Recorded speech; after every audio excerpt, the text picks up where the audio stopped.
అయ్యా కొత్త కారు వచ్చాక నేనే నడపలేదు, మిమ్మల్ని నమ్మి ఎలా ఇవ్వాలి సార్? ఏయ్, ఏదో దొంగతో మాట్లాడుతున్నావేంటి?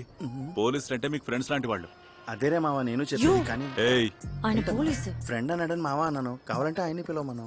సార్ ఈయన ఒక పిచ్చోడు సార్. అవును సార్. పిచ్చోడా? సార్ ఆ కుక్క మన కుక్కేనా సార్? నా కుక్క. చూస్తేనే తెలుస్తుంది సార్. ఓకే, ఇలా ఉన్నారు. అన్నా రాజనా. ఏంటి మురుగా? సార్ అతను ట్రక్ బాగా తోలుతాడు సార్, ఆయన వెళ్ళి తీసుకొస్తాను. అన్నా సార్ ఒక్క 5 నిమిషాలు సార్. కారు పక్కన పెట్టాలి, ఫ్యాంట్ వేసుకురా. ప్యాంట్ ఎందుకురా, లుంగీ సరిపోదా? సరేనా, కారు తీ. నీ పేరేంటి? జీవి ప్రకాష్ సార్, అందరూ ముద్దుగా జీవి జీవి అని పిలుస్తారు. టాటా సార్. మరి మీ పేరు సార్? ఏంటి ఆయన మీ మేనమామ టాటా చెప్తున్నావు? ఎందుకయ్యా అబద్ధం చెప్పావు? ఇలా చూడు, పోలీసులకు అన్ని నిజాలు చెప్పకూడదు. ఏదో ఒకటి సమస్య తీరిపోయిందిగా, అంతే చాలు. నేను అప్పుడే చెప్పాను. ఏమని?